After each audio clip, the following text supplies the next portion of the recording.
Moshe Javerot. Bienvenidos en esta mañana a esta reunión de Shabbat que el Ministerio, la Unidad de las Dos Varas, trae para ustedes desde Guatemala en Centroamérica. Bienvenidos a los hermanos y hermanas que nos siguen a través de la señal de internet y que Shabbat con Shabbat nos reunimos virtualmente alrededor de las escrituras para poderlas estudiar y tener cada día un mejor conocimiento de las mismas y específicamente del conocimiento de Mashiach. Así lo dice en una cita el Sholeach Shaul. Dice él que él juega para que un ruach de Jochma, de sabiduría y de revelación, venga al pueblo para un mejor conocimiento de Mashiach. Ese es el anhelo de mi corazón también, no solo para mi persona, sino para todos los que nos siguen por la vía del internet, que día con día tengamos un mejor conocimiento de las Ketubah HaKodesh y de Mashiach. En esta mañana vamos a tocar un tema que es continuación del tema de la semana pasada, de las purificaciones de los hombres. Y esta vez quiero abordar, si no abordarlo a una profundidad total, sí lo suficiente como para que quede claro lo que significa el acto de Tevilá. Tevilá, que en hebreo significa inmersión en agua, lo que en el mundo cristiano se conoce como bautismo. Quiero tal vez dejar sentado de inicio una cita a manera de introducción, más bien dos citas a manera de introducción. Una está en Shemot, capítulo 29, verso 4. Shemot 29:4 dice: trae a Aarón y a sus hijos a la entrada del tabernáculo del testimonio y lávalos con agua. Fíjense, aquí está hablando de una purificación sacerdotal que se hace por medio de agua. Y la otra cita está en Vaikra, capítulo 8, verso 6. Vaikra 8:6 dice la escritura: Moshe trajo a Aarón y a sus hijos y los lavó en agua. Bien, entonces estas dos citas las dejo como una mera introducción, o más bien para un enlace con el tema de la semana pasada, cuando hablamos sobre las purificaciones del hombre a través de agua. Digamos entonces en esta mañana que en la cultura hebrea la inmersión en agua o tevilá tiene distintos motivos y se efectúa no solo una vez, sino en distintas ocasiones. Esto es bien importante que nos quede claro. El tevilá, o lo que los cristianos conocen como bautismo, no se realiza una sola vez, sino en distintas ocasiones. Y vamos a ver eso hoy en la mañana. Digo esto porque en la fe cristiana se utiliza una cita para poder tener respaldo de mencionar que el bautismo es solo una vez. Y le voy a leer la cita que está en el libro de Efesios, capítulo 4, verso 5. Dice esta versión en griego, Efesios 4:5: un solo Señor, una sola fe, un solo bautismo. Entonces, utilizando esta cita, pues se menciona que el bautismo es solo una vez. Él dice un solo bautismo, pero vamos a explicarlo por qué dice un solo bautismo. Bien, entonces es indudable, como vamos a explicar más adelante, que acá Shaul está hablando de una inmersión para conversión. Cuando se refiere a un solo bautismo, que sería, digamos, una sola tevilá, si lo ponemos en el concepto hebreo, Shaul, en el contexto, como lo vamos a ver en un momento, está hablando de una tevilá o una inmersión en agua o un bautismo, si lo decimos en el concepto griego, para conversión. Quiere decir, para conversión si solamente es una sola vez. Sin embargo, el mismo Shaul, y puesto que se piensa que el libro, el Sefer Haibrim, o sea, el libro de los hebreos, lo escribió Shaul, yo no lo sé realmente y no podría testificar de eso, pero el libro de los hebreos nos habla de inmersiones. Fíjense que nos habla en plural. Por un lado, en Efesios dice un solo bautismo, pero ya el libro de los hebreos nos habla de varios bautismos o de varias inmersiones. El libro en Hebreos capítulo 6, verso 1, dice: por eso, dejemos atrás las enseñanzas elementales acerca de Mashiach y avancemos hacia la madurez sin volver a poner el fundamento del arrepentimiento de obras muertas, de la fe en Elohim, de la enseñanza sobre inmersiones, mire, está en plural, de la enseñanza sobre inmersiones, de la imposición de manos, de la resurrección de los muertos y del juicio eterno. Para el escritor de los hebreos, estos que acabamos de mencionar son enseñanzas elementales. Para muchos de nosotros serán enseñanzas muy profundas. Y para muchos también de nosotros ni siquiera tenemos conocimiento de las tales. Pero para el escritor de los hebreos, el arrepentimiento de obras muertas, la enseñanza sobre distintas inmersiones, la imposición de las manos, la resurrección de los muertos, el juicio eterno, todas esas son doctrinas elementales que todo creyente en Mashiach debería de manejar y que no quedarse solo a ese nivel, sino avanzar hacia la madurez. Entonces, aunque no es el tema, la pregunta es: ¿cuál será la madurez? Si estos solamente son temas que ya por sí son muy profundos, pero que para el libro de los hebreos son cosas muy elementales. Bien, veamos un par de citas para entender que las inmersiones eran práctica común en el pueblo hebreo. Práctica común. Veamos una cita que está en Nehemías capítulo 12, verso 30. Nehemías 12:30. Dice la escritura: los sacerdotes y los levitas se purificaron y purificaron al pueblo, las puertas y la muralla. Aquí cuando habla de purificación está hablando en el hebreo de purificación con agua. Bueno, otra cita, Isaías 1:16: lávense y límpiense, aparten sus malas acciones de mi vista, dejen de hacer el mal. No le hablo de los contextos porque se sale del tema, pero lo interesante es que aquí el Naví está hablando, está pidiendo al pueblo que se lave. Cuando usted lo revisa en hebreo, está hablando de lavarlo con agua. Bueno, como vemos entonces en la cultura hebrea era una práctica común y continua, los lavatorios en agua, con el propósito fundamental de alcanzar un estado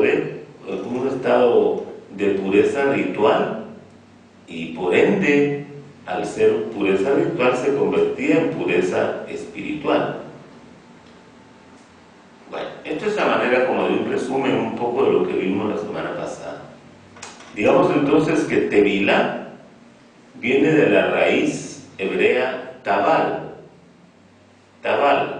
que significa sumergirse, bañarse, lavarse con agua, sumergirse, bañarse o lavarse con agua. Eso es tabal, de donde viene tevilá. El propósito de la tevilá siempre será pasar a la persona de un estado de impureza a un estado de pureza. Eso es el propósito fundamental de la tevilá. Cuando se tradujeron las escrituras al griego, hermano, no se encontró palabra que pudiera expresar lo que significaba realmente la palabra en hebreo tevilá. Y lo más cercano que los escritores griegos encontraron fue la palabra baptizo. Bap, así, B-A-P-T-I-Z-O, baptizo en griego, que ya dicho en castellano es bautizo, ¿verdad? Pero lo más cercano que ellos encontraron a tevilá es baptizo. Pero resulta que baptizo o bautizo, ¿sabe qué significa en griego? Significa sumergir una tela en un tinte para teñirla con un color específico. Entonces, si usted se da cuenta, nada que ver realmente con lo que... con esa palabra no tiene nada que ver con lo que se usa a nivel espiritual en el mundo cristiano cuando se hace el bautizo de la persona, sumergiéndola en agua. Pero si utilizamos estrictamente la palabra, lo que significa es sumergir una tela en un tinte para teñirla de un color específico. Entonces no tiene nada que ver con tevilá, pero fue la palabra más cercana que ellos encontraron, puesto que ellos no conocían la cultura hebrea, los traductores griegos. La inmersión en agua es una mitzvah requerida por el Eterno para estar ritualmente limpio. Y dice Vaikra 15:16, a manera de ejemplo, diciendo esto de que es una mitzvah para estar ritualmente limpio. Dice Vaikra 15:16, cuando un hombre tenga una emisión seminal, lavará todo su cuerpo en agua. Ese es tevilá. Lavará todo su cuerpo en agua, pues quedará impuro hasta la tarde. Entonces los estados de pureza o impureza, aparte del cuerpo, también tienen que ver, o alcanzan, más bien dicho, a nuestra alma. Un salmo, por ejemplo, un tejilín, el 24:3 y 4, dice de esta manera: ¿quién subirá al monte de Jehová? ¿Quién subirá al monte del Eterno? ¿Quién puede estar en su lugar Kadosh? Aquellos con manos limpias y corazones puros, que no han levantado su alma a vanidades, ni han jurado engañosamente a su prójimo. Entonces, esos son los que pueden subir, pero aquí está hablando desde el punto de vista espiritual. ¿Quién subirá al monte del Eterno? ¿Quién puede estar en su lugar Kadosh? Pero entendamos que esto es ahora espiritual, no hay templo. Dice, aquellos con manos limpias. Y aquí entonces ya es una pureza espiritual. En el concepto judío, la tevilá se lleva a cabo en una mikveh, y mikveh significa en hebreo acúmulo de aguas, pudiendo ser esta mikveh una pileta construida específicamente para ese fin. Pudiera ser una piscina, pudiera ser un río, pudiera ser un lago, pudiera ser el mar. Bueno, cualquier acúmulo de agua en algún momento se puede convertir en una mikveh para llevar a cabo una tevilá.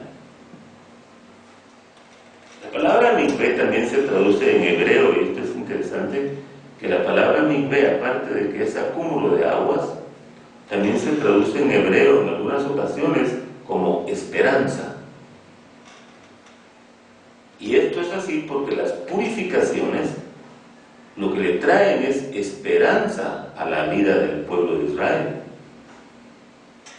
El que se purifica en la Tevilá, el que se purifica en agua, lo que está buscando es tener esperanza. Un par de ejemplos nada más. Esdras, capítulo 10, verso 2, dice de esta manera: Sheharianyah, el hijo de Yehiel, uno de los hijos de Eilam, habló en alta voz y dijo a Ezra: hemos quebrantado el pacto con nuestro Elohim por casarnos con mujeres extranjeras de las naciones de la tierra. Pero a pesar de esto, todavía hay mikvé para Israel. Así dice en hebreo. Pero se traduce: pero a pesar de esto, todavía hay esperanza para Israel. Hay mikvé para Israel. Quiere decir que un lavatorio o una inmersión de agua en algún momento lo que trae espiritualmente es esperanza para el pueblo. Otra cita, Jeremías 14:8. El Eterno dice: oh Eterno, mikvé de Israel. Traducido es: oh Eterno, esperanza de Israel. Su Salvador en tiempos de aflicción. ¿Por qué te pones como forastero en la tierra, como viajero que se retira para pasar la noche? Pero vea usted cómo le llama al Eterno: oh Eterno, mikvé de Israel. Esperanza de Israel. En el concepto hebraico, el nuevo nacimiento, que tanto es una palabra tan conocida en el mundo cristiano, el nuevo nacimiento involucra distintos tiempos y no solo uno, como se acostumbra a entender en el cristianismo. Le voy a poner algunos ejemplos de nuevo nacimiento en el concepto hebreo. Número 1, en la bat o bar mitzvah. Bat es para niñas, bar mitzvah, o sea, sería bat mitzvah o bar mitzvah. Si es niñas, bat mitzvah. Si es niños, bar mitzvah. Para las niñas a los 12 años, para los niños a los 13 años. Cuando ellos llegan a esa edad y se celebra su bat o su bar mitzvah, se considera que en ese momento nacen de nuevo. Un concepto de... Otro ejemplo de nuevo nacimiento en el concepto hebreo: cuando se va a dejar la soltería y se va a contraer matrimonio, se hace una tevilá, y en ese momento también se considera que se nace de nuevo. Otro ejemplo: cuando un gentil o un goy se convierte al judaísmo, en el concepto hebraico o judío, este gentil, para convertirse al judaísmo, se practica la brit milá, o sea, la circuncisión, pero no se considera que ha nacido de nuevo hasta que hace la tevilá. Estoy hablando de alguien que no es judío y que se está convirtiendo como prosélito que era, se está convirtiendo al judaísmo. Pero se considera que cuando él hace el tevilá, después de haber hecho el brit milá, entonces nace de nuevo. Vea usted que ya son varias. Perdón un momentito por el sonido ahí. Permíteme un segundo. Un momentito nada más.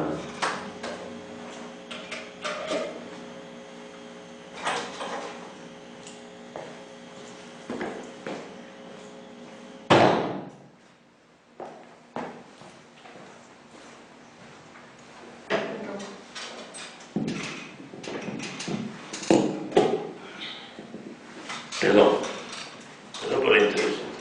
Entonces, otra causa por la cual se considera que alguien nace de nuevo es cuando muere.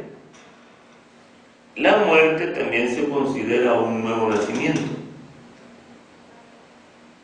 pues a través de la resurrección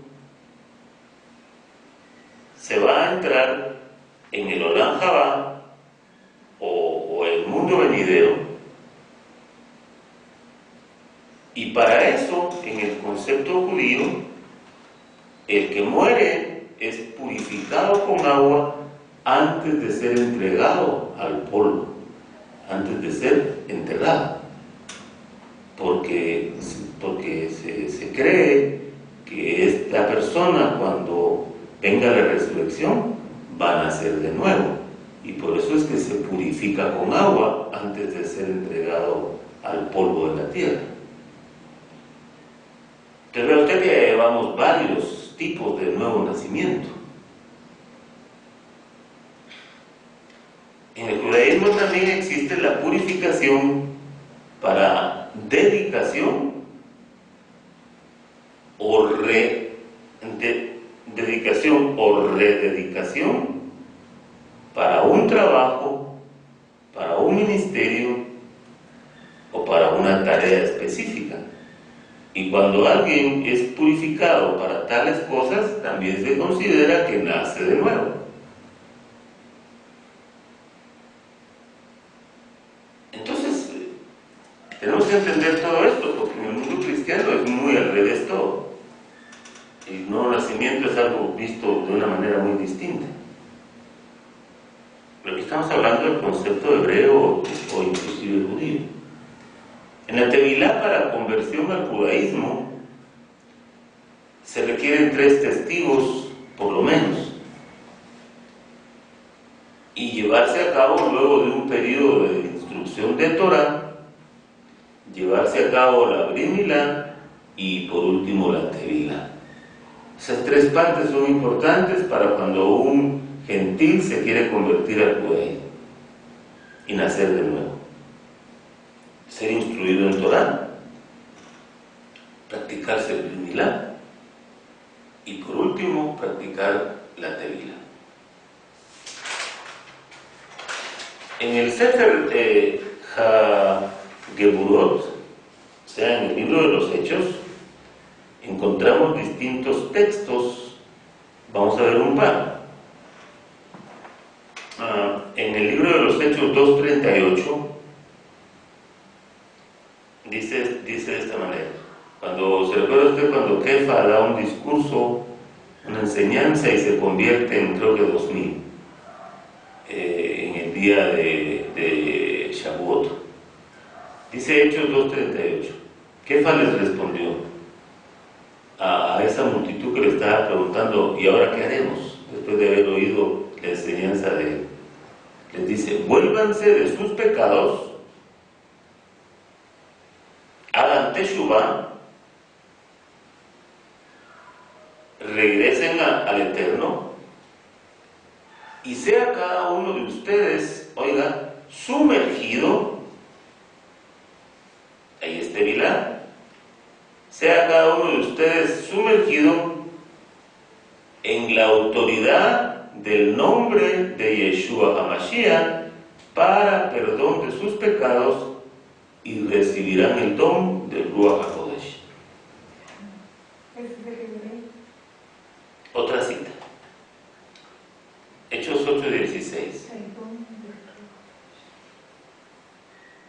Hechos 8:16. Porque hasta ese momento no había descendido sobre ninguno de ellos el Ruach HaKodesh.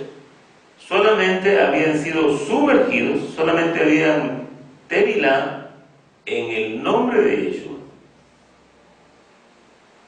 Otro más, Hechos 10:48. Y él ordenó que todos fueran Tevilá, todos fueran sumergidos en el nombre de Yeshua. Después le pidieron a Kefa que se quedara con ellos por unos días. Bueno, estas citas para poder entender que el propósito de la Tevilá en creyentes en Yeshua, ya sea talmid o talmidá. Talmid es discípulo, hablando de género masculino, varón, y talmidá es discípula, o sea, es género femenino. Entonces, el propósito de la tevilá, tanto en los talmid como en las talmidá, es que mediante la inmersión en agua, invocando su Shem, invocando su nombre, el que hace tal cosa, ingresa a la comunidad de Israel. Para eso es el tevilá, para ingresar a la comunidad de Israel mediante ser sumergido en el tevilá en el nombre de Yeshua.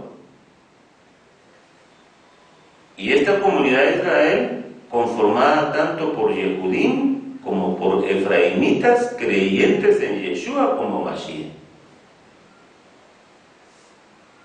Ese es uno de los propósitos fundamentales de hacer lo que los cristianos le llaman el bautismo, pero que realmente es el tevilá. Ya vimos que el bautismo es otra cosa bien distinta, pero el propósito de la tevilá, insisto, es que tanto los talmid como las talmidá, mediante el tevilá, invocando el nombre de Yeshua, puedan ingresar a la comunidad de Israel, a ser parte de la comunidad de Israel, conformada por Yehudim y por efraimitas creyentes en Yeshua como Mashiach. Y una tefilá o una oración apropiada para esto podría ser, permítanme que se mueve esto tan fácilmente. Baruch atah Yod-Heh Eloheinu melech haolam asher kideshanu b'mitzvotav v'tzivanu al ha-tevilá b'shem Yeshua HaMashiach. Bendito tú, Elohim, nuestro Rey del Universo, que nos santificaste con tus mandamientos y nos ordenaste hacer la inmersión en el nombre de Yeshua HaMashiach.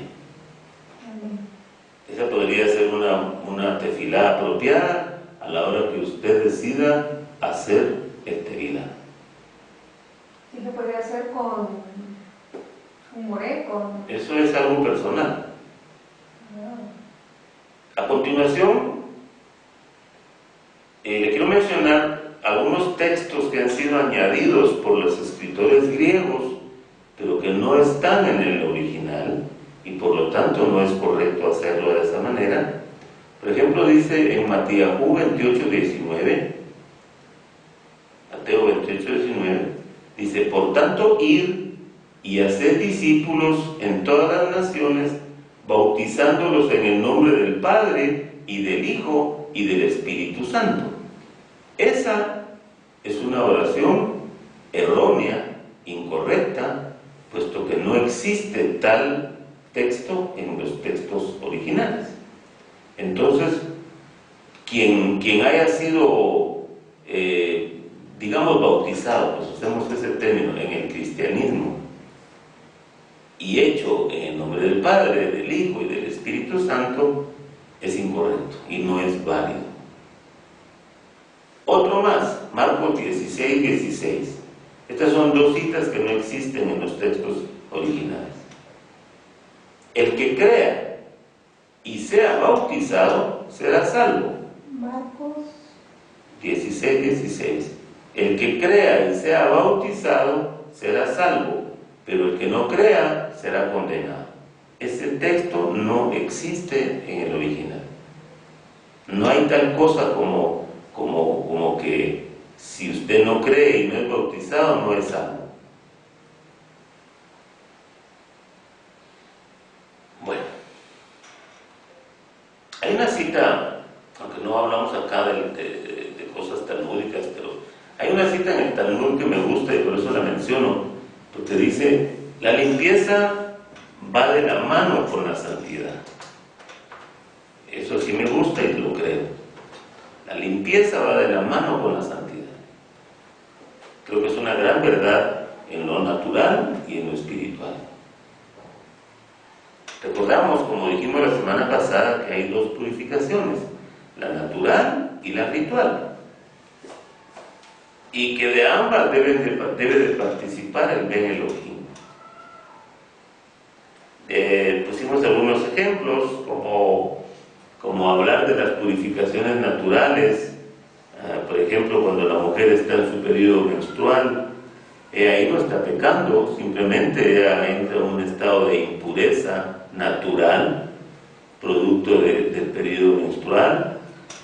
Cuando está en su estado de nidá, nidá es cuando está menstruando, y en ese periodo ella entra en estado de tamé. Pero eso no significa que haya pecado. Entonces necesita una purificación natural. De igual manera, cuando un hombre tiene emisión seminal después de una relación sexual, siempre y cuando se haga en el orden correcto, tampoco es una transgresión de Torah, pero la misma emisión seminal lo hace entrar en tamé y necesita entonces una inmersión en agua para quitar la impureza y volver a la pureza. Estas son cosas que en el mundo occidental no se practican, pero que son misbot de Torah. Y si todos estamos de acuerdo que la Torah no está abolida, entonces estemos de acuerdo que toda la Torah no está abolida, y por lo tanto toda la Torah debe de ser practicada, y no solamente aquellos misbot que nos gusten o que entendamos, y no los que no nos gusten. Bueno, ahora bien, como estoy hablando un poquito de todo en relación a esto del Tevilá, pero en esta ocasión más estoy enfocando la purificación por medio de la inmersión en agua o Tevilá, la cual se hace para conversión, en el caso del judaísmo, y como lo vimos también en el caso del creyente en Yeshua. En ambos casos se necesita hacer la inmersión en agua. En el caso del judaísmo hay distintas situaciones en las cuales se puede hacer una inmersión en agua. En el caso de los creyentes, ya sea talmid o talmidá de creyentes en Yeshua, la inmersión en agua o tevilá se hace solo una vez en la vida para conversión y pertenencia a la comunidad de Israel.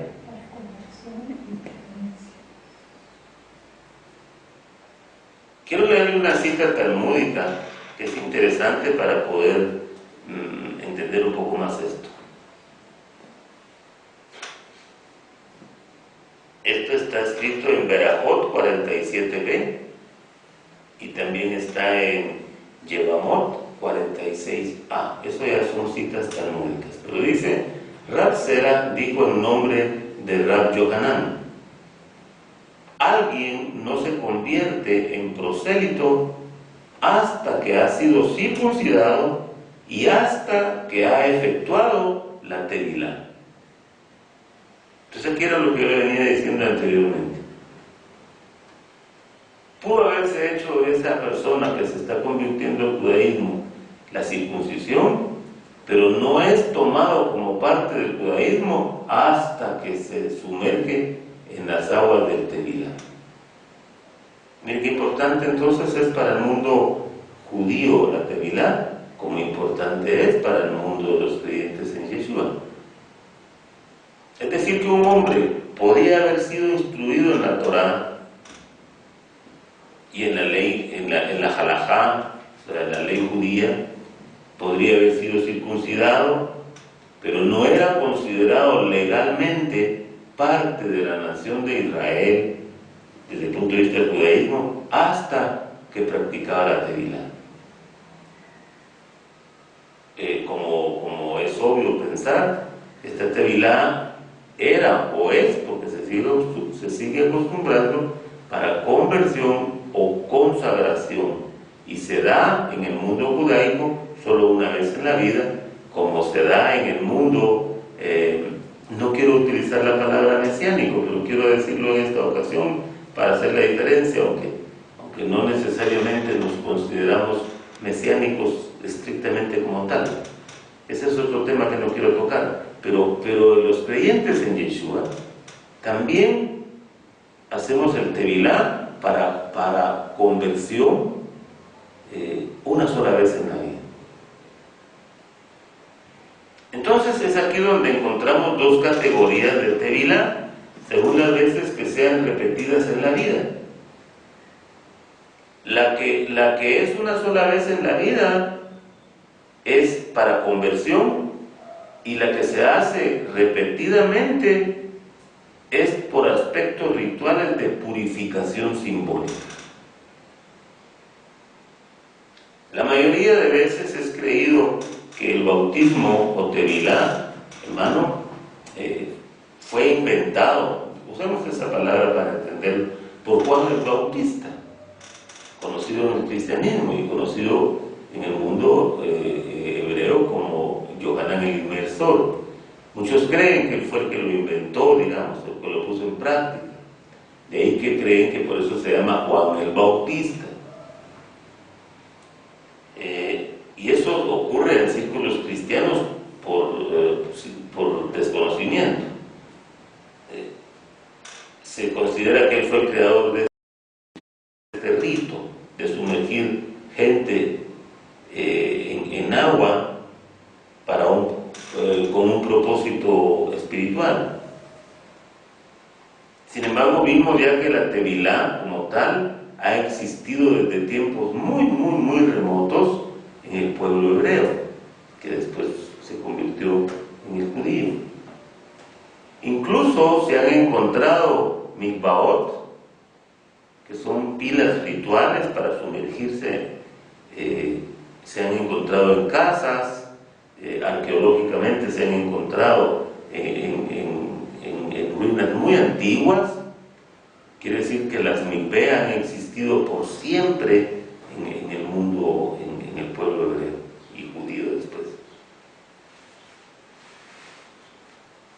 Los arqueólogos han encontrado decenas de mikvé o mikvá en las comunidades de Qumran. Incluso, por ejemplo, se encontró en la casa de Joseph Caiafá, conocido como Caifás, el mismo sumo sacerdote implicado en la muerte de Yeshua. En las ruinas de su casa se encontró una mikvá. Bueno, ahora, si los bautismos o tevilot existían en la época de Juan, ¿en qué consistía lo innovador de lo que hacía Juan o Yohanan el Inmersor? ¿Qué era lo novedoso de él? Si ya habían mikvaot o piletas tanto en el templo como en las casas, tal vez lo innovador era porque Juan lo estaba haciendo en el Jordán. Y lo novedoso de Juan no era el rito en sí mismo, sino el por qué lo estaba haciendo. Y las Escrituras dicen que Juan hacía su inmersión o el bautismo que le llaman los cristianos porque decía que el Mesías o Mashiach estaba a las puertas y el arrepentimiento nacional de Israel o de Judá, en ese caso, era un requisito para que la era mesiánica se manifestara en esos días. Por eso leemos en Mattiacú: yo a la verdad os bautizo, dice la versión de Díaz, en agua para arrepentimiento. Mateo 3:11. Ahí está hablando: yo a la verdad os hago tevilá para teshuvá. Es decir, el tevilá de Juan tenía un mensaje bien definido. Era pensar que el reino de Elohim, la era mesiánica, estaba a punto de ser manifestada. El Mesías estaba a las puertas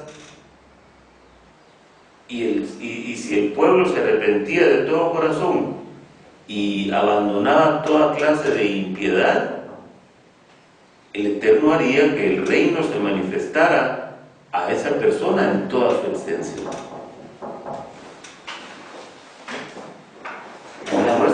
La muestra visible de este Teshuvah era que se hiciera el Tevilá, simbolizando la pureza espiritual luego del arrepentimiento.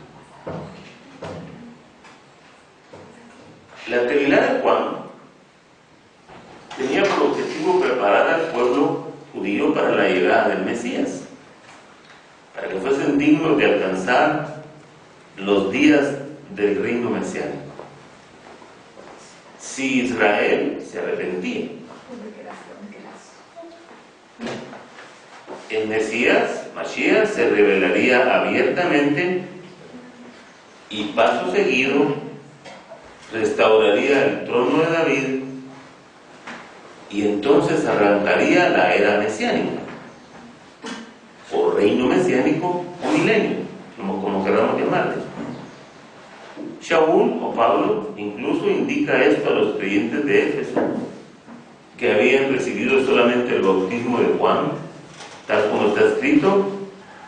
Dijo Shaul: Juan Tevilá, Juan bautizó con bautismo de arrepentimiento, diciendo al pueblo que creyesen en aquel que vendría después de él, esto es, Yeshua el Mesías.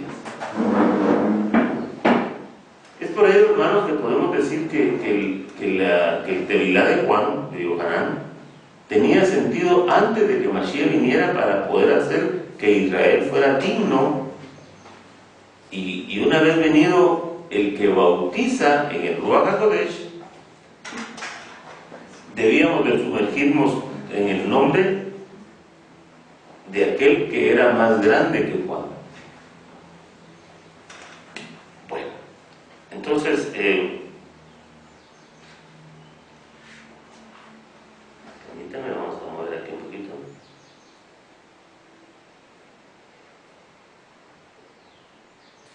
Hagamos entonces un pequeño recordatorio a manera de resumen para que nos quede claro, y es que cuando hablamos de nuevo nacimiento tenemos que verlo bajo dos aspectos: bajo el aspecto judío y bajo el aspecto de los creyentes en Yeshua.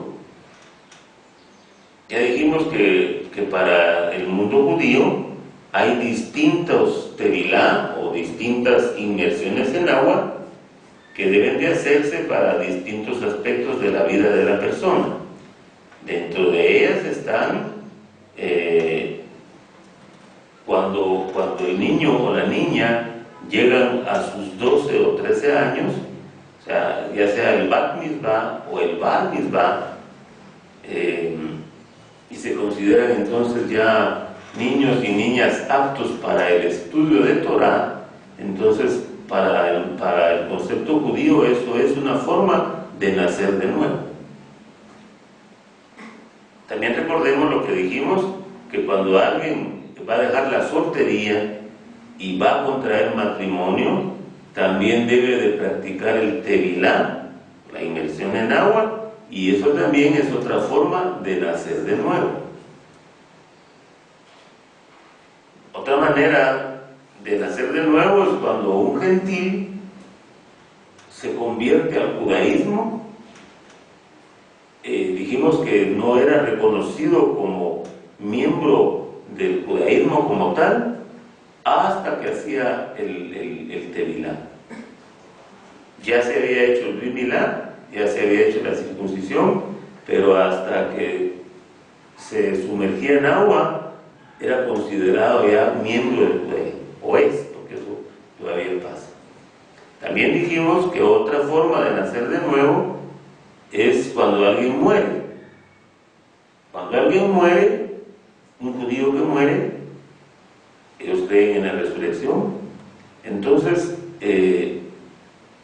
a través de la resurrección se va a entrar al Olam Haba, o mundo venidero, pero para poder entrar al mundo venidero cuando se resucite, esta persona es como que naciera de nuevo, siempre y cuando al morir lo purifiquen en agua y después lo entreguen al sepulcro.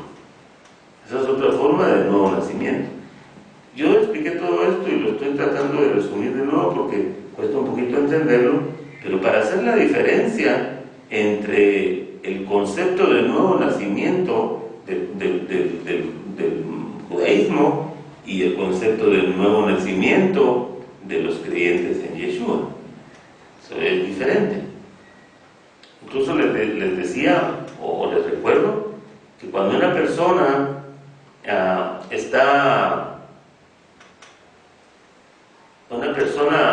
se va a purificar, va a hacer su tevilá, porque va a dedicar su vida, se va a dedicar para un trabajo específico, para un ministerio, para una tarea específica, también hace su tevilá y también se considera como nacer de nuevo para estar preparado para esa nueva actividad.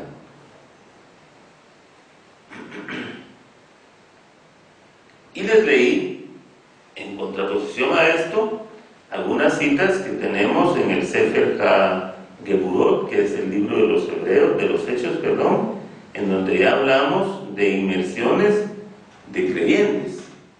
Una de ellas, Hechos 2:38, Kefa le dice a aquellas personas que escucharon su mensaje en el día de Shavuot, y les dice: vuélvanse de sus pecados, hagan teshuvá, regresen al Eterno, y sea cada uno de ustedes sumergido en la autoridad del nombre de Yeshua HaMashiach para perdón de sus pecados, y recibirán el don del Ruach HaKodesh.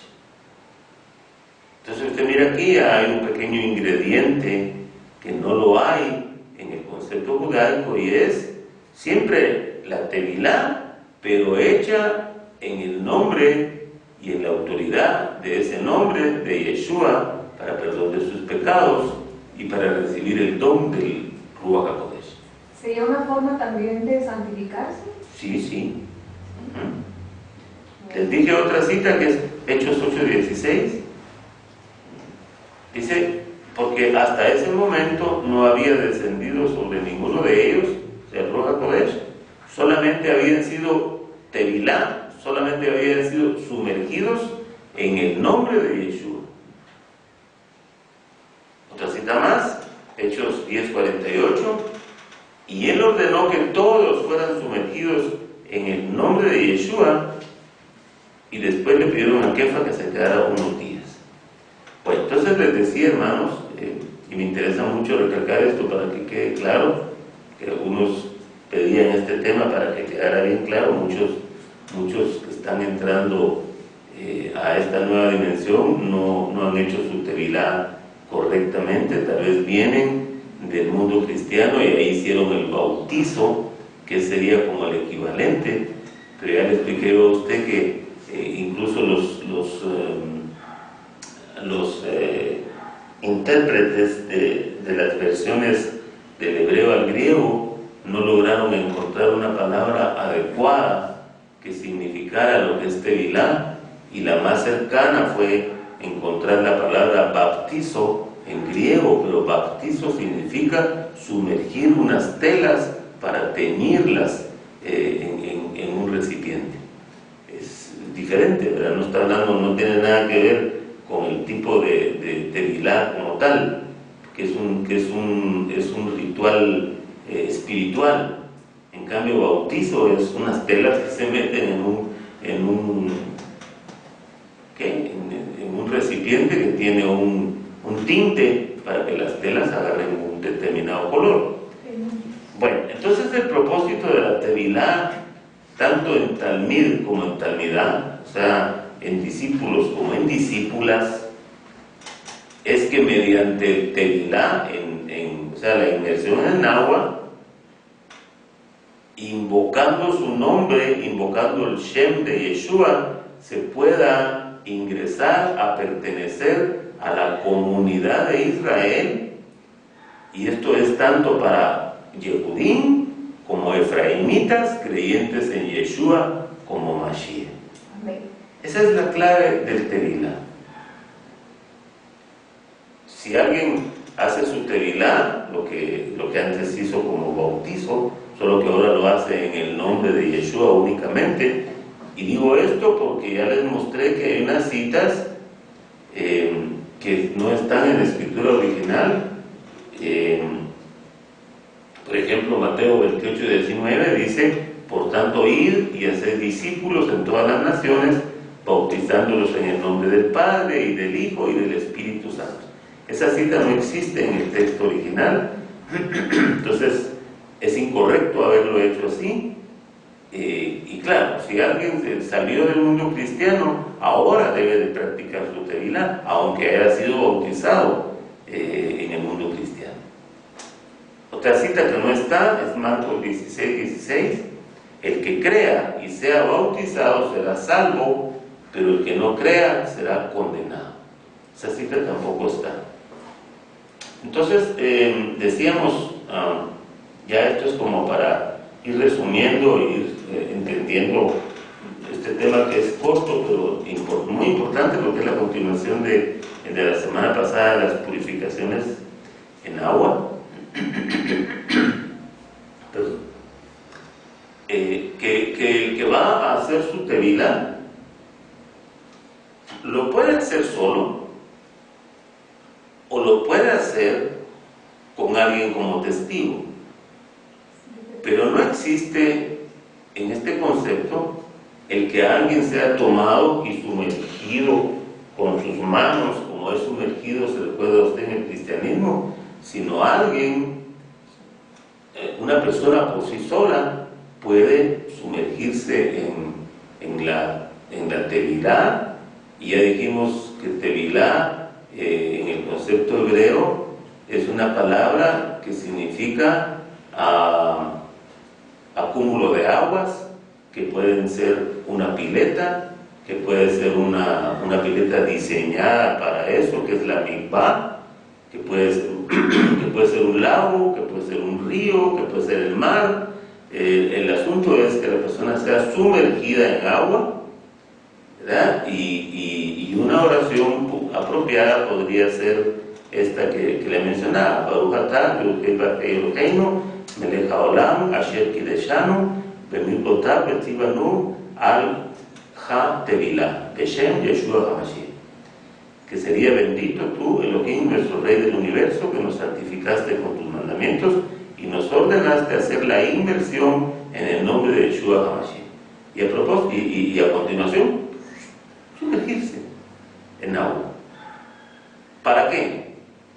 Para convertirse a la comunidad de Israel. No estamos hablando para el nuevo nacimiento. Quitémonos el concepto del nuevo nacimiento, que es una cita que no existe en la Escritura.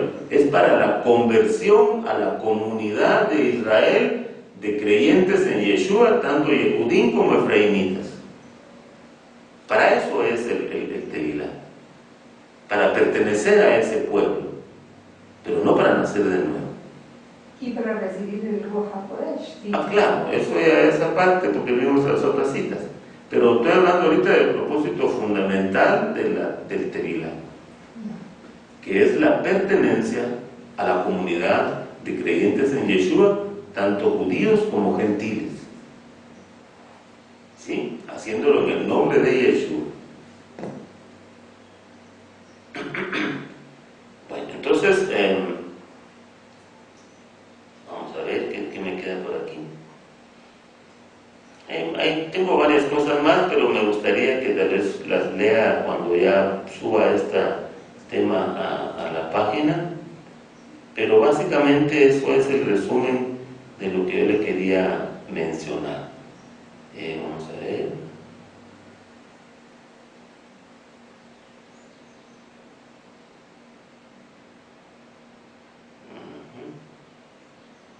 No quiero que se me quede algo por ahí, porque esto era como el complemento que nos faltaba de la semana pasada. Tal vez solo recordando lo que dice el libro de los Hebreos, que el libro de los Hebreos nos menciona las inmersiones, hay varias, y en cambio el libro de Efesios nos menciona una inmersión. Entonces, para conversión al pueblo de Israel, de los creyentes en Yeshua, solo una vez en la vida. Pero para distintos momentos de nuestra vida, hay tevilá para distintas cosas. O mikveh. Sí, hechas en una mikveh, pero son tevilá, inmersiones en agua. Por eso es que dice Hebreos, por tanto, dejando ya los aspectos básicos de la doctrina de Mashiach, sigamos adelante hacia la madurez, no echando otra vez el fundamento del arrepentimiento de las obras muertas, de la fe en Elohim, de la doctrina de las inmersiones, aquí ya menciona plural, porque no solamente hay una inmersión o un bautismo, digamos, no, hay varios, tantos como sean necesarios. Algunos, por ejemplo, hacen tevilá antes de iniciar el Shabbat, otros hacen tevilá antes de empezar una fiesta, una moedim, y todas esas son válidas. Por eso hay inmersiones, pero para conversión solo una vez en la vida, como ya lo acabo de explicar. ¿Sí está claro, no? ¿Sí? ¿Está claro? Sí. Pero hay documentos en los que sea como obligatorio. ¿Perdón? No hay otros momentos en la vida en los que sea como obligatorio hacerlo. Matrimonio. Obligatorio no, pero necesario para purificación sí, porque las inmersiones lo que hacen es pasar de un estado de impureza a pureza a la persona, y esa pureza, esa pureza primero es corporal, pero también es en tu alma.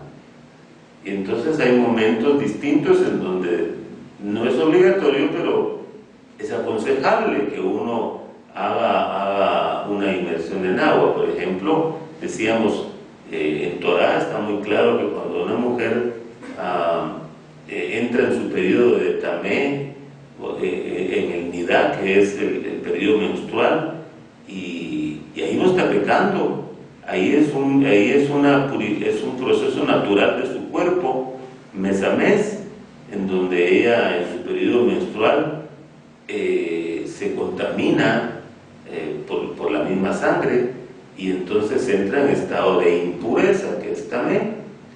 Ella, al terminar su periodo menstrual, necesita hacer un tevilá para purificación de su cuerpo y para pureza de su alma también, pero principalmente de su cuerpo. En el caso de los hombres, cuando los hombres tienen emisiones seminales, sea en una relación sexual normal con su pareja, también hay un estado de tamé y necesita hacer una inmersión en agua antes de que termine el día. Estas son inmersiones naturales, que diríamos que no es que sean obligatorias, pero Torah nos pide que la hagamos. Entonces, de alguna manera se convierten si no usemos la palabra obligatorio, pero sí nos lo manda Torah. Son mitzvot de Torah que deben de hacerse, ¿verdad? Para estar purificados.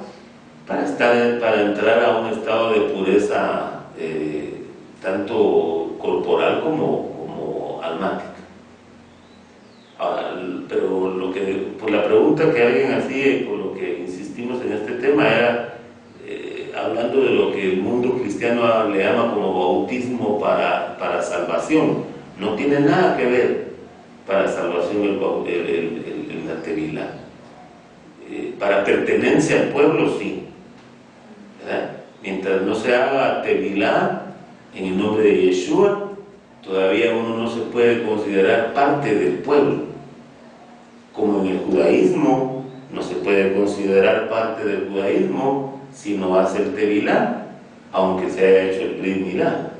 De hecho, debe de hacerse primero el brit milá y después el tevilá.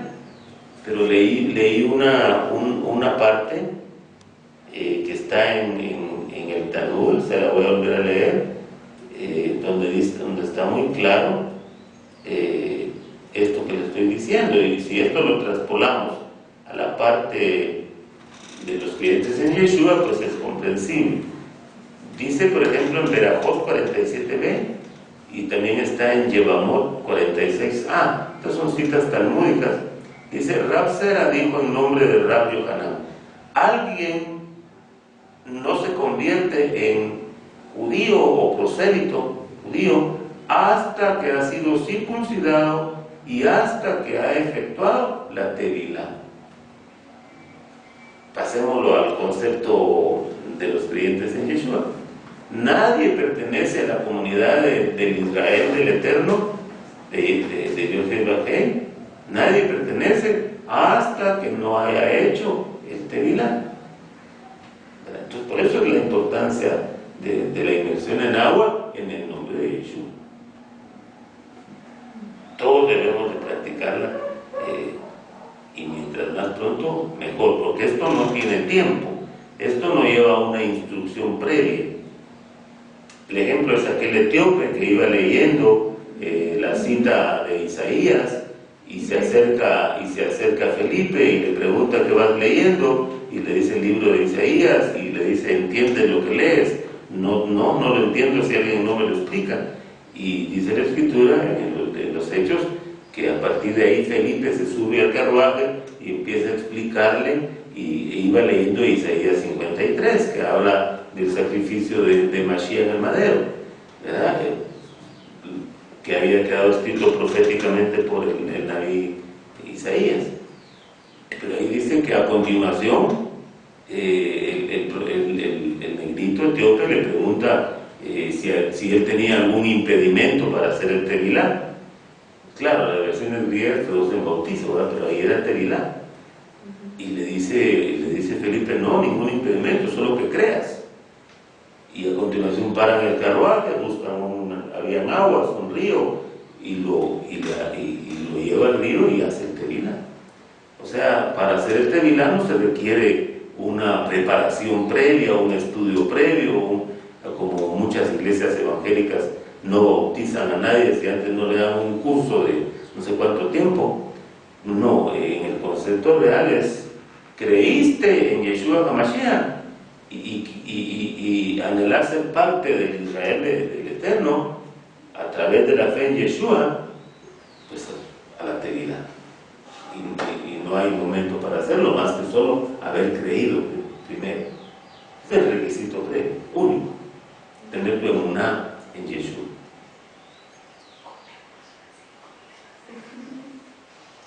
Bueno, entonces, en caso de ¿sí? Niños, por ejemplo, no sé, yo no creo que un niño tenga como que la madurez para poder aceptar completamente o estar seguro de la decisión que está tomando, o tienen que esperar una edad. Fíjate que es buena pregunta, pero si lo tomamos, claro, hay muchas cosas que nos sirven de ejemplo en el concepto judío, ¿verdad? Ellos hasta que la niña llega a los 12 años o el niño llega a los 13 años, cuando hacen su bar mitzvah, entonces hacen el tevilá. Ya tienen uso pleno de conciencia, ya los consideran maduros para que a partir de ese momento y en adelante empiecen, y es obligatorio, empezar a estudiar Torah.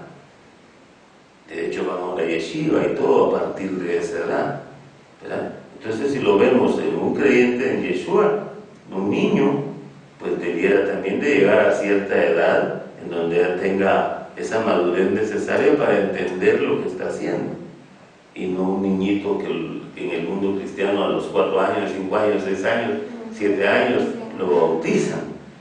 ¿Qué uso de conciencia puede tener el niño de lo que está haciendo, más que es una costumbre cristiana que otros hacen y que él también hace?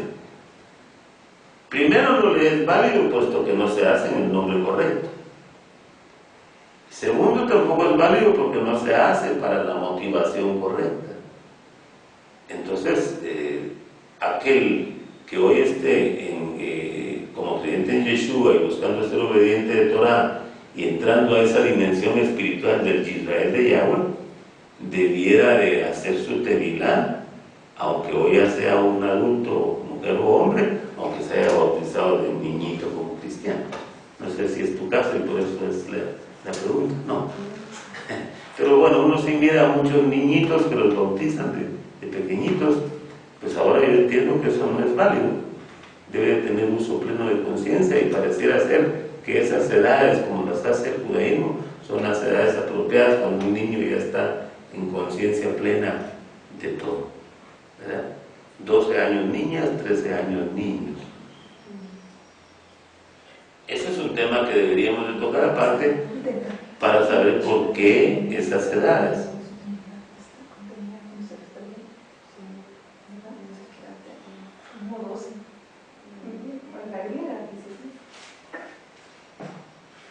Dice, por ejemplo, hay una cita que dice: de modo que si uno está en Mashiach, nueva criatura es.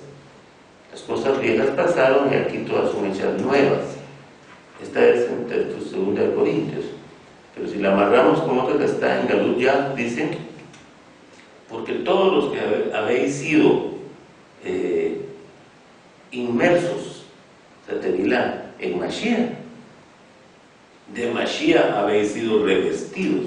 ¿Gálatas qué es? 3:27.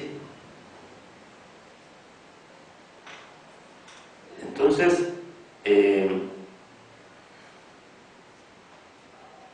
podríamos decir que el nuevo creyente desciende a las aguas y permanece en ellas como un hombre que está en el vientre de su madre y que al salir de ese vientre nace a una vida terrena. De igual manera, cuando se hace el tevilá, se nace a una vida nueva, mediante la inmersión en agua y la participación de la muerte de Mashiach, como dice Romanos 6. Entonces, vamos a ver. Bien, yo creo que hasta ahí quedamos. Hay otras citas, pero esas las puede usted leer ya en el tema, pero básicamente lo que yo quería transmitirle es esto. ¿Esto tiene que ver con Nicodemo, no? Esta última. Sí, lo que pasa que con Nicodemo hay algo interesante ahí, porque cuando Yeshua le dice: si no naces de agua y del espíritu, o no naces de agua y del Ruach, no puedes entrar en el reino.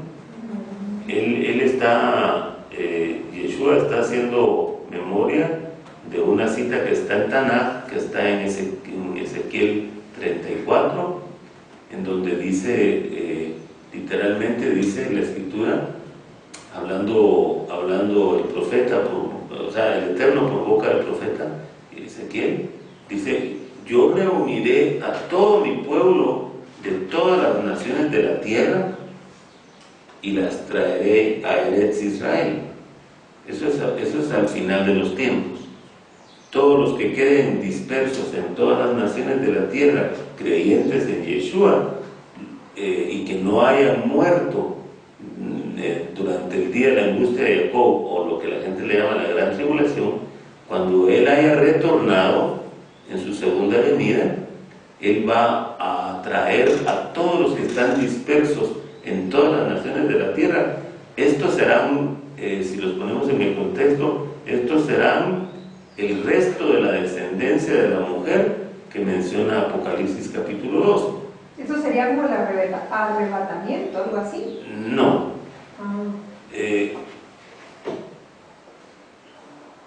Hay tres grupos, es que aquí nos metemos a otro tema, ¿verdad? Pero hay tres grupos que se miran en Apocalipsis 12.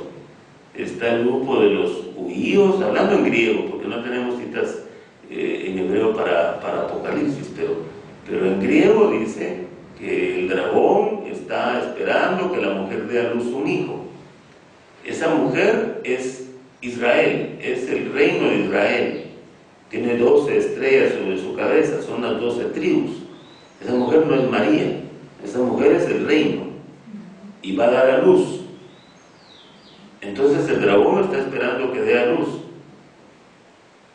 En el verso siguiente dice, se lo digo primero como dice literalmente, me lo recuerdo bien, dice, y la mujer dio a luz un hijo que regirá las naciones con vara de hierro, y el hijo fue arrebatado para Dios y para su trono.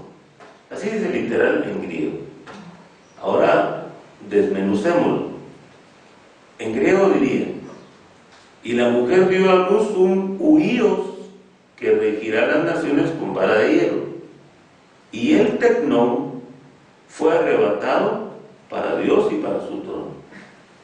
Entonces aquí resulta que esa mujer dio a luz un parto gemelar, dio 2 hijos, pero el griego le quita esa connotación y pareciera ser el mismo hijo, porque dice, y dio a luz un hijo que regirá las naciones con vara de hierro, y el hijo fue arrebatado para Dios y para su trono. Entonces pareciera ser el mismo hijo que rige las naciones y que es arrebatado, pero en el griego dice que son 2 hijos porque menciona 2 nombres.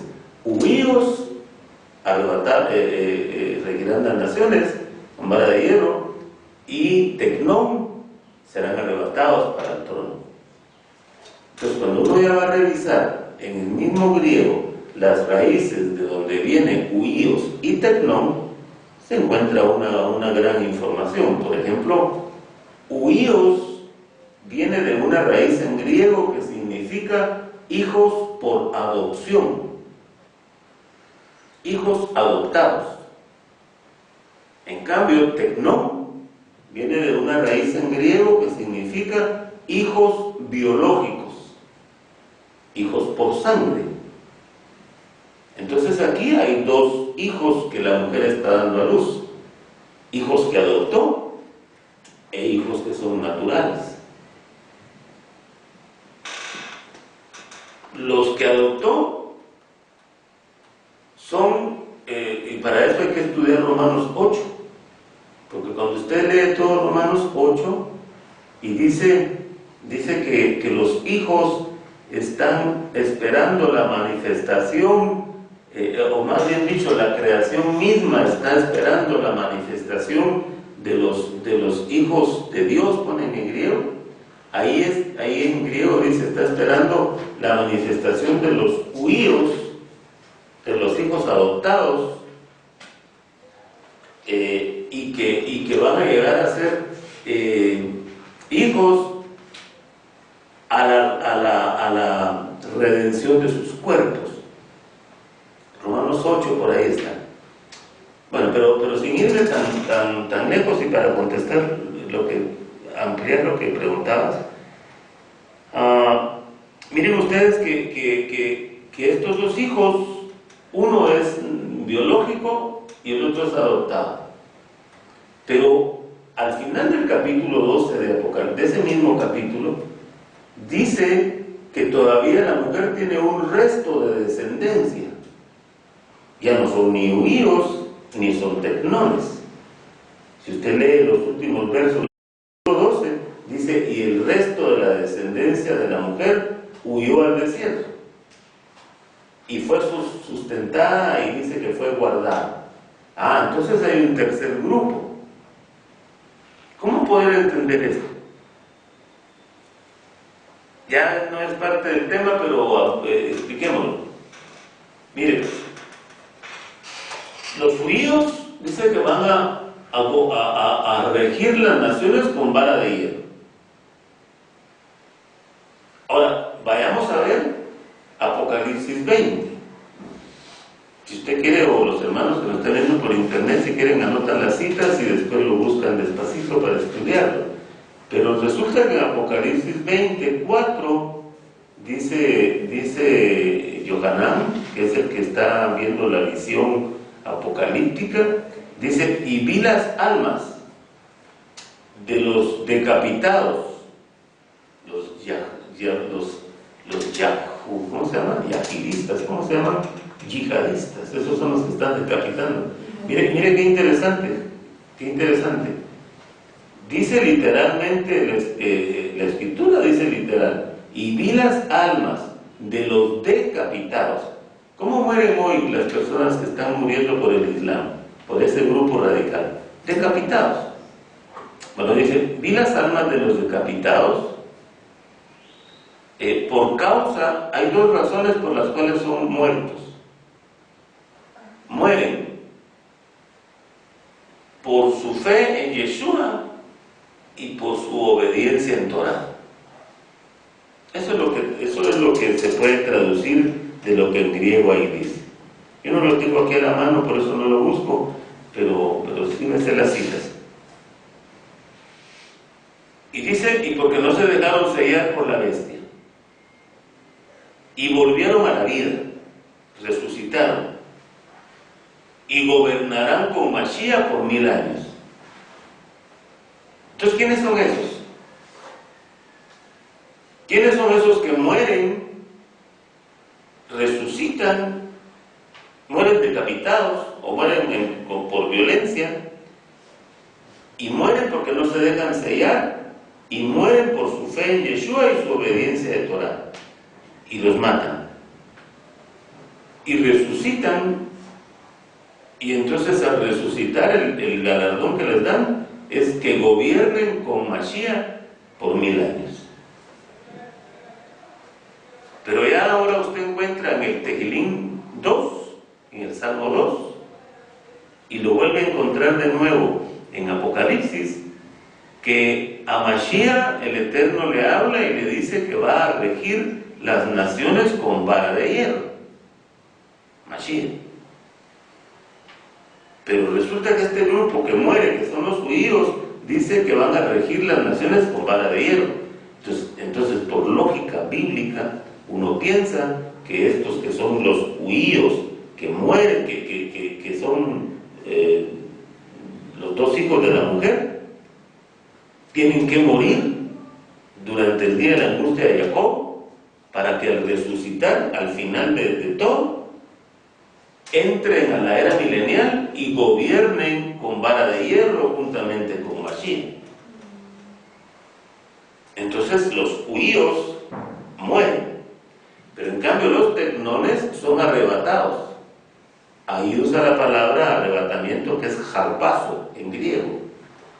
Aparecen entonces dos arrebatamientos, hermano. Yo no sé si usted ha visto eso alguna vez, pero resulta que primera de Tesalonicenses 4:16, que habla sobre el arrebatamiento, que la iglesia cristiana ya le ha puesto de nombre rapto, y eso no existe en el concepto bíblico. Arrebatamiento sí existe, pero es arrebatamiento al encuentro del Adón en las nubes, no un arrebatamiento al cielo, como enseña la doctrina cristiana.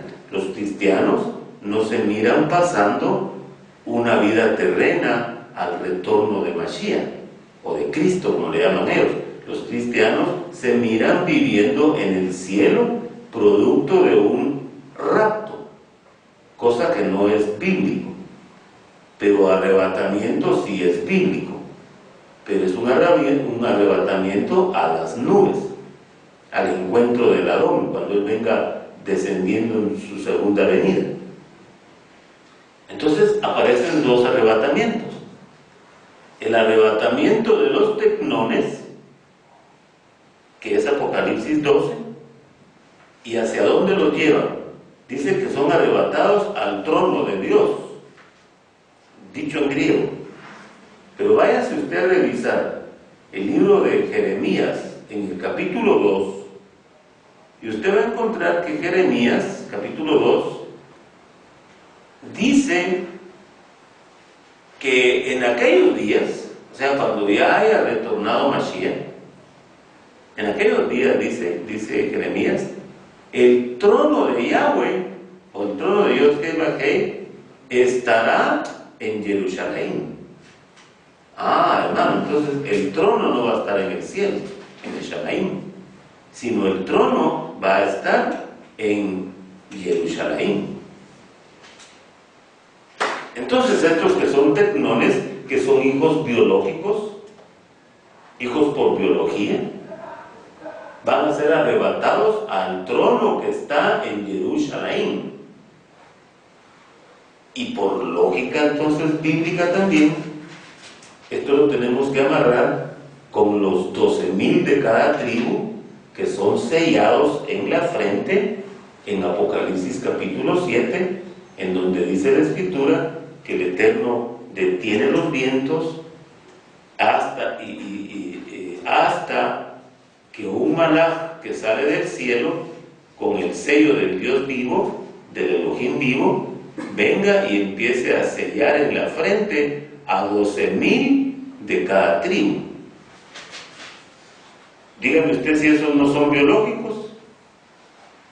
Si lo son, si son de cada tribu, que solo el Eterno los conoce. Tal vez usted ni sabe que es parte de una tribu, aunque tenga una gotita nada más de Zabulón, de Neftalí, de quien sea, pero tiene una gotita, pero es biológico. El Eterno sí lo conoce, y Él empieza a sellar 12,000 de cada tribu, 144,000. Estos son los tecnones, estos son los hijos por biología. Estos son los 144,000 que son arrebatados al trono del Eterno que está en Jerusalén. Estos son los Kohanim de Sadoc, los sacerdotes de Sadoc, que van a servir dentro del templo, en donde va a estar gobernando Mashiach, en Jerusalén. Aquí hay que ir amarrando todo como un rompecabezas para entender esto. Entonces los 144,000 que son indestructibles, que son intocables, que no los vence nadie. Pues si usted que cuando se abren los pozos del abismo y aparecen todos aquellos seres horribles que van a ir a atormentar a todo el mundo por 6 meses y la gente va a querer morir, dice, y no va a poder, la muerte va a huir por 6 meses y va a haber un tormento de seres de las tinieblas que salen del abismo. Dice, la orden es que atormenten a la gente, menos a los que tienen el sello del Elohim vivo en sus frentes. Los 144,000. Ellos son intocables.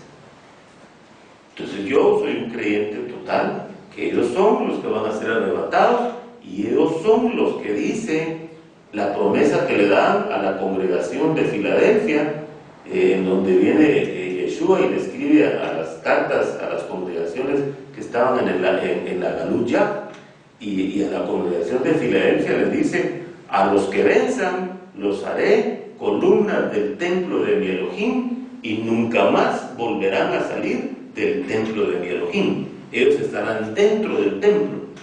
Entonces estos son arrebatados al trono del Eterno, que es el templo que está en Jerusalén, porque Yeshua está gobernando dentro. ¿Y por qué lo digo? Porque Ezequiel capítulo 43, acuérdese usted que Ezequiel escribe del capítulo 40 hasta el 48, con detalle cómo va a ser el templo milenial. Ese templo no está todavía levantado, nunca fue levantado, va a ser levantado. Pero en el capítulo 43, si usted lo lee literal, dice: y el cabod del Eterno, la gloria del Eterno, entra por la puerta oriental al templo, al lugar caos, al Macón, dice. Y entonces la gloria habla y dice: este es el lugar, el asiento de mis pies, este es el lugar de mi trono, desde aquí gobernaré a la casa de Israel. ¿Quién es la gloria del Eterno? Yeshua. ¿Y por dónde entra? Por la puerta oriental. Y usted sabe que hoy la puerta oriental está sellada. Es la única puerta de las que rodean las murallas de Jerusalén, la única puerta que está sellada en 1500 y pico por los otomanos, que sellaron esa puerta, porque antes estaba abierta, pero la profecía bíblica dice que esa puerta va a estar sellada hasta el retorno de Yeshua, que por ahí él va a entrar. Porque curiosamente la puerta oriental, que hoy tiene un cementerio árabe afuera, un cementerio musulmán, pues esa puerta da directamente a la entrada del atrio del templo, donde estaba antes el templo. Hoy está la mezquita de Omar, pero va a volver a estar el templo ahí, y da directamente la puerta oriental a la entrada del templo. Y por ahí va a entrar Yeshua. Y por eso dice Ezequiel 43, que la gloria del Eterno entró por la puerta oriental y entró al templo y ahí se quedó. O sea, Yeshua, hermanos, va a estar gobernando desde el templo en Jerusalén. Y los sacerdotes de Sadoc, que en mi concepto son los 144,000 que son hijos biológicos, son los sacerdotes de Sadoc, que según lo que se le dijo a la congregación de Filadelfia, van a ser columnas del templo de Elohim y nunca más volverán a salir del templo. Ellos van a estar dentro, ellos iban a ver la gloria del Eterno adentro, le van a servir. En cambio, los sacerdotes de Abiatar, acuérdese usted que David tuvo dos sacerdotes, Abiatar y Sadoc, y que Sadoc le fue fiel a David, pero Abiatar no. Abiatar le fue infiel porque Abiatar se puso del lado del hijo que le quiso profanar el reino. Entonces dice Ezequiel que los sacerdotes de Abiatar van a ser sirvientes del templo, no servidores adentro, sino sirvientes del templo, como ignominia y vergüenza por lo que Abiatar hizo en el tiempo de David. Entonces, mire, todo esto hay que entenderlo muy despacio, es una maraña de textos y de amarrarlo para entenderlo, pero volvamos a lo que dijimos. El mundo va a ser regido por vara de hierro, pero no quiere decir eso guerra. No está hablando de guerra, pero sí está hablando de disciplina. El Eterno es un Eterno de orden, y el mundo va a ser puesto en orden, mas no en guerra, porque hay dos citas, una en Isaías y otra en Miqueas, en donde dice, para la era milenial, dice, de Sion saldrá Torah y de Jerusalén la palabra de Yahweh, el Dabar de Yahweh. ¿Hacia dónde va? E irá la palabra, o sea, irá la Torah a las naciones de toda la tierra, para que las naciones dejen sus armas y las conviertan en arados. O sea, guerra ya no va a haber nunca más en la era milenial, pero sí va a haber vara de hierro, disciplina. Y los que hayan muerto durante el día de la angustia de Jacob, los judíos, y resuciten al final, van a gobernar con Mashiach por 1000 años en todo el mundo. Yo los miro como embajadores de Mashiach, enviados a todas las naciones a gobernar de parte de él. Acuérdese usted que en todo el mundo van a haber naciones. Unas van a entrar y otras no van a entrar. Mateo 25 dice que cuando Yeshua retorne, va a reunir a las naciones. Fíjese que aquí ya no trata con personas, aquí trata con naciones.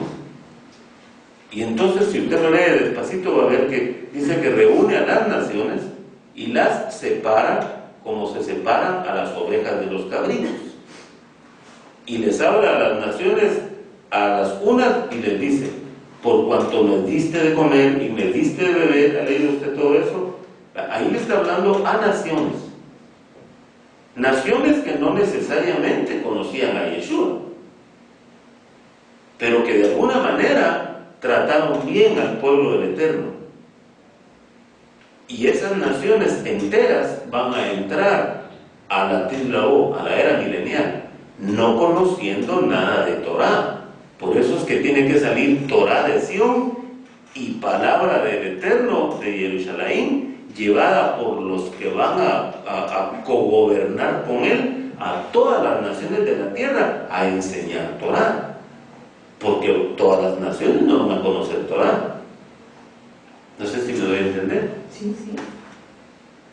Y entonces, por eso es que dice Zacarías, las naciones que queden después de que haya terminado todo, deben de subir año con año a Jerusalén a celebrar Sukkot. Si no suben, sequía vendrá sobre ellas. Entonces hay naciones que tienen la libertad de obedecer o desobedecer. ¿Qué quiere decir eso? Que hay naciones que no conocen Torah. Es más, la mayoría no las conocen. Entonces, mire hermano, hay naciones literales ahora que van a ser destruidas en este tiempo que viene. Y hay naciones literales que van a entrar a la era milenial. Yo quiero creer por emuná que Guatemala es una nación que va a entrar a la era milenial. Y tal vez va a entrar no porque aquí hayan tantos creyentes, porque no lo hay, pero ya le digo yo que no es requisito eso. El requisito es haberle hecho bien al pueblo del Eterno. Usted conoce la historia tan linda, porque de veras es conmovedora y sobrenatural para mí. La historia de cómo el segundo voto que lo dio Guatemala fue el que sirvió para que el Estado de Israel naciera en un solo día, el 14 de mayo de 1948. Es una historia bien linda, pero para mí más que linda, muy, muy sobrenatural para esta tierra. Y el pueblo ni lo sabe, la gente ni lo sabe. Pero el gobernador García Granados, que estaba de gobernador en las Naciones Unidas, cuando se hizo la convocación de todas las naciones de la tierra para que votaran, solo se necesitaban 2 votos para que se aceptara a Israel como nación. Y este señor García Granados, que escribió un libro respecto de esto, yo tengo ahí el libro guardado, él escribió el libro y cuenta cómo fue el momento. Dice que el tiempo pasaba, había un límite, el tiempo pasaba y nadie votaba, ninguno levantaba la mano en las Naciones Unidas, y faltando 10 minutos, el embajador de Estados Unidos levantó la mano y le dio el voto a Israel. Faltaba un voto para que fueran 2, porque solo 2 se requerían. Y entonces este señor entró en angustia, dice, y se levantó rapidito, agarró el teléfono, llamó aquí a Guatemala, quería hablar con el presidente y no logró encontrar línea, no logró hablar, y entonces dijo él, bueno, yo me la juego, pero yo siento en mi corazón que tengo que levantar mi mano y voy a votar. Y regresó y levantó su mano faltando 2 minutos para que cerraran el límite. Y por el segundo voto de Guatemala fue que Israel llegó a ser nación. Dígame usted si eso no es sobrenatural. Pues Guatemala, en medio de todo lo que podamos ser una nación, como me decía alguien fuera del país, tan feo el nombre, me decía Guatemala, ahí todos antes hermanos, entonces le decía yo, pues no todos somos malos. Guatemala viene por una raíz quiché o maya, no sé qué es. Nahual. ¿Qué significa? Tierra de árboles, ¿verdad?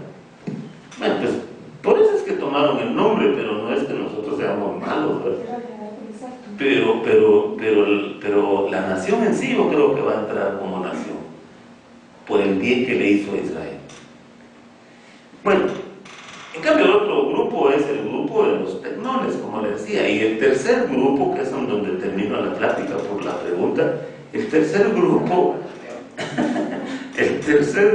es los que están en todas las naciones de la tierra, porque de alguna manera los va a preservar guardados en distintas naciones. Esos sí son los que van a experimentar el arrebatamiento donde quiera que se encuentren. Y van a ser, acuérdense que el primer grupo muere, resucitan y gobiernan con Mashiach. Y son los de sangre. Esos son los adoptados. Los de sangre, que son los tecnones, son los arrebatados al trono que va a estar en Jerusalén. Esos son los 12,000 de cada tribu. Esos son biológicos, su mismo nombre lo dice. Son de cada tribu, por lo tanto son biológicos.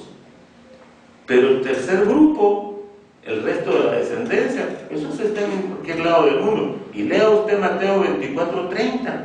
Si tú tienes ahí, Julia, por favor, porque porque yo no lo tengo aquí, pero ¿qué versión tienes tú ahí? ¿Alguna Valera? Una pechita.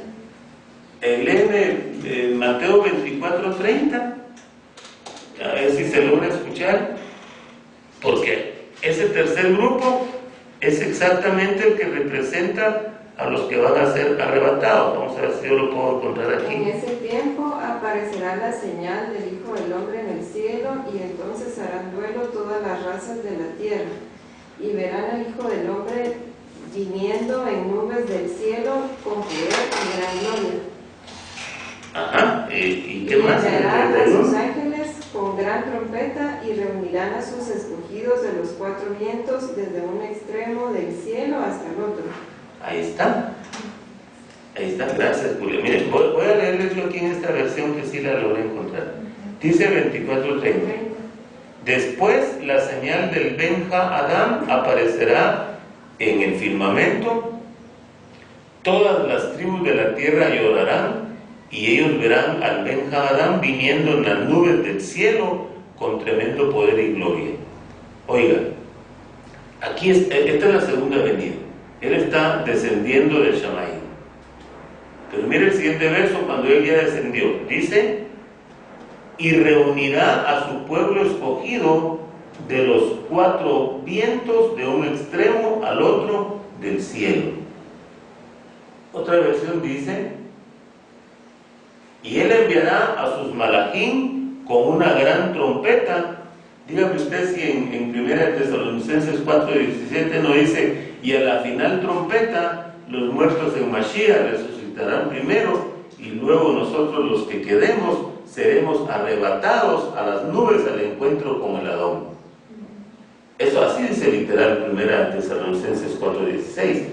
Mire lo que dice aquí, es exactamente el mismo momento.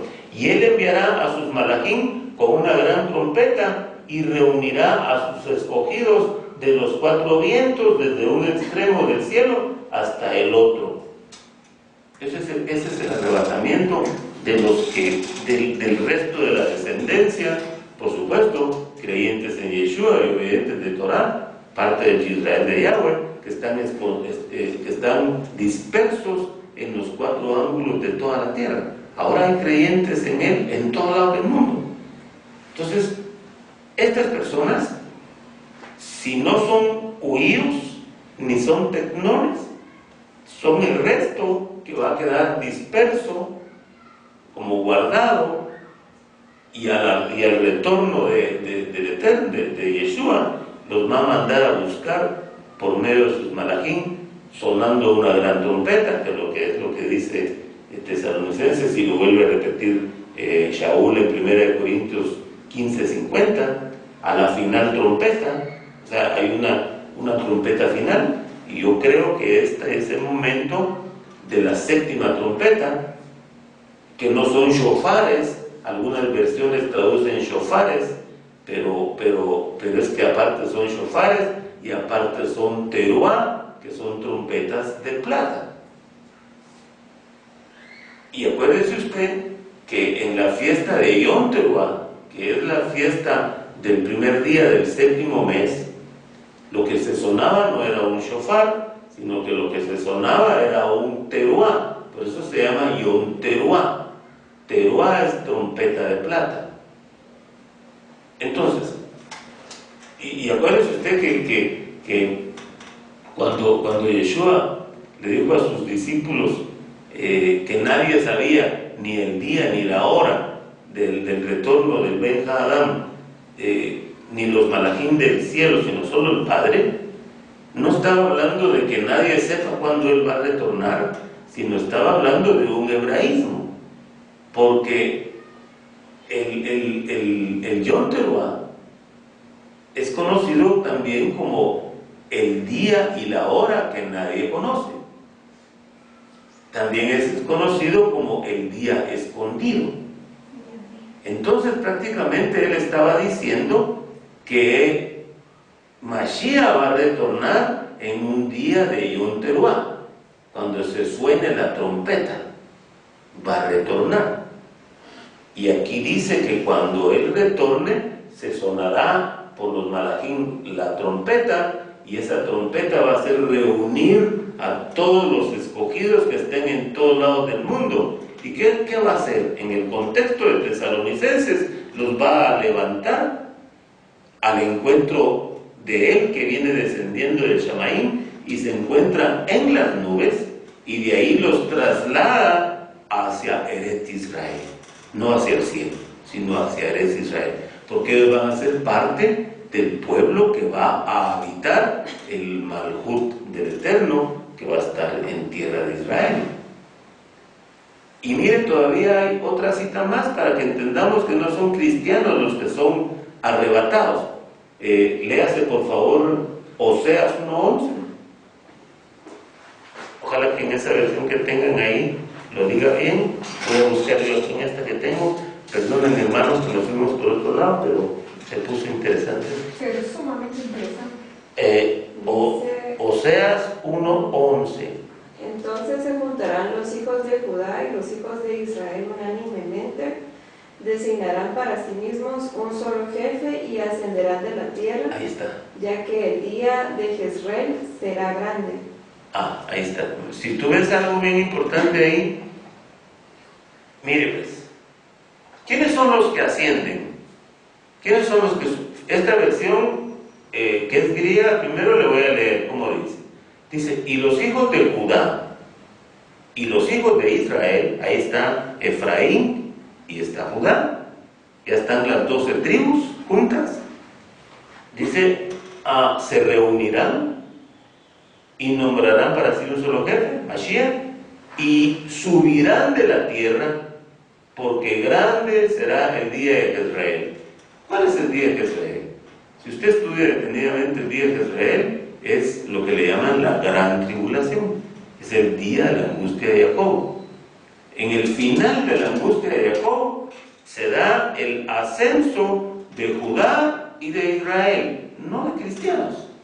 Si usted va al hebreo de la palabra subirán, usted va a encontrar dentro de las diferentes definiciones de la palabra, va a encontrar arrebatarán.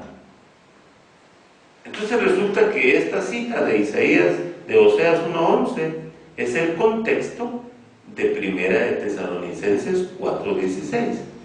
Usted tiene que saber, hermano, y los que nos ven por internet, que todo lo que está escrito en el Pacto Renovado, en el Brit Hadashah, en el mal llamado Nuevo Testamento, todo lo que está escrito ahí tiene contexto en Tanaj, tiene contexto en el llamado Antiguo Testamento. Y yo me preguntaba hace años, ¿en dónde estará el contexto de Primera de Tesalonicenses 4:16 cuando ese grupo asciende? Este es el contexto. Judá e Israel subirán de la tierra, porque grande será el día de Israel. Entonces, mire, sin tener que inventarse mucho, sin tener que hacer jalar la escritura, aquí nos dice literalmente quiénes son los que van a ascender de la tierra. ¿Quiénes? Los hijos de Judá y los hijos de Israel. Aquí no dice cristianos, perdonen. Gentiles que se conviertan al Israel del Eterno a través de la emuná en Yeshua y la obediencia del Torah, sí, pero dejan de ser gentiles para convertirse en Israel de Yahweh. Y serán ellos los que van a ascender, que es el resto de la descendencia de la mujer, que se va a esconder al desierto hasta que todo pase. Y cuando retorne Yeshua, entonces con Malachim y sonando una trompeta, los va a buscar a los confines de la tierra, y al oído de la trompeta, de una manera sobrenatural, los transforma y los sube. Porque Shaul dice que los va a transformar. ¿Sí? Eso dice 1 Corintios 15, 50 y 51. Entonces los va a transformar y los sube.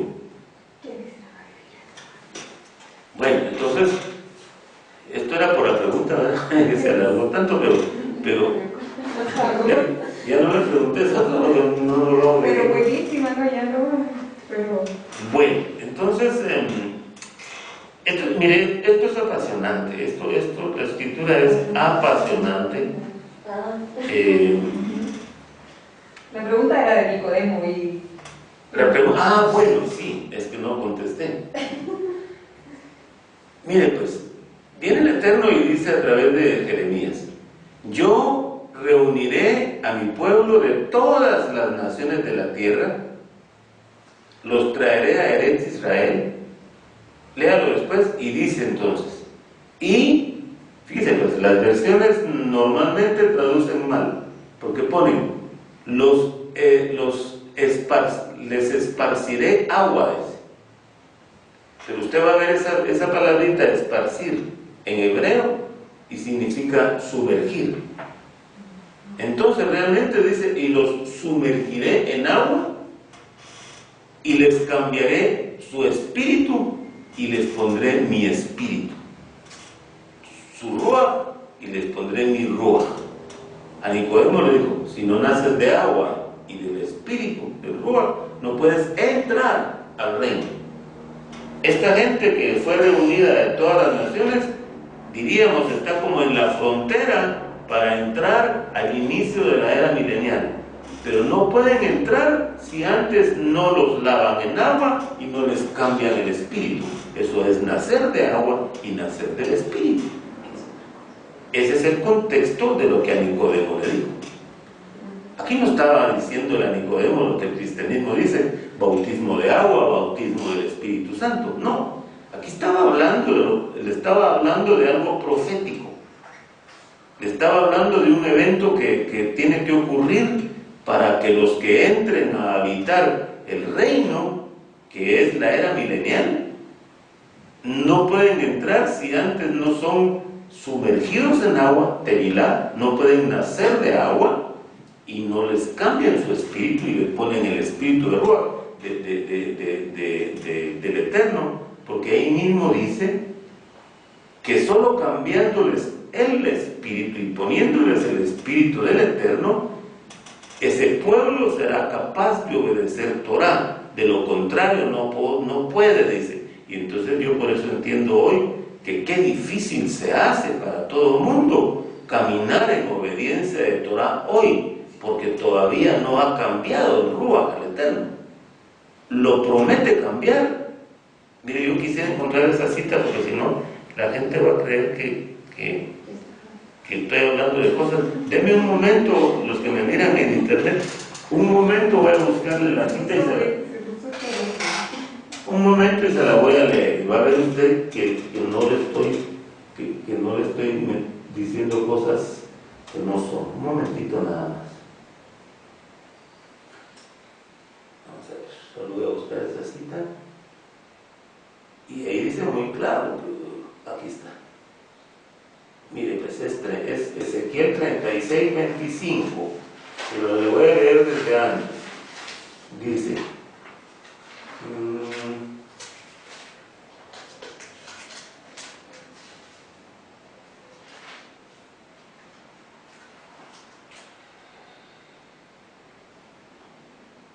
oiga, desde el verso 24 de Ezequiel 36:24, dice: porque yo te recogeré.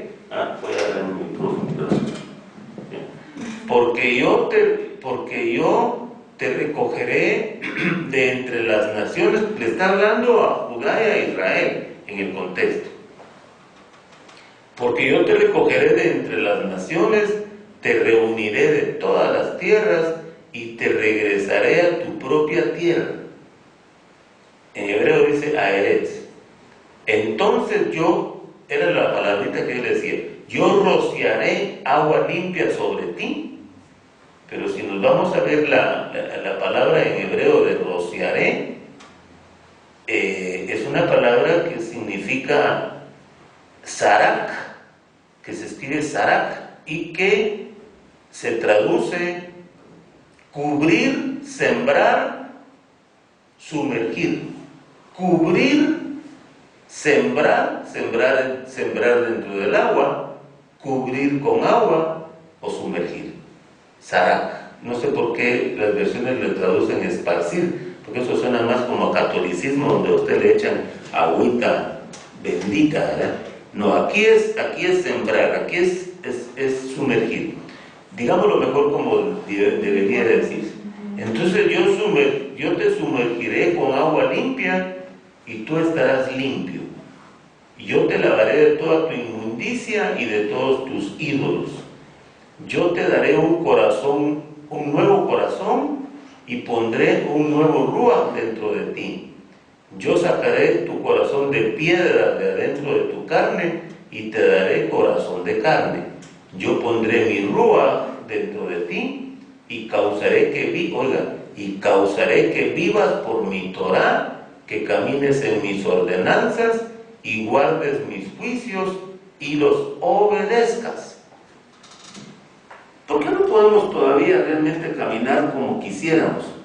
Porque no ha llegado ese momento en donde totalmente nos cambian todo, para que cuando entremos a la era milenial tengamos la capacidad del Eterno de poder obedecer a plenitud todos los mitzvot de Torah. Pero entonces este es el contexto de Juan 3, en donde Yeshua le habla a Nicodemo. Amén.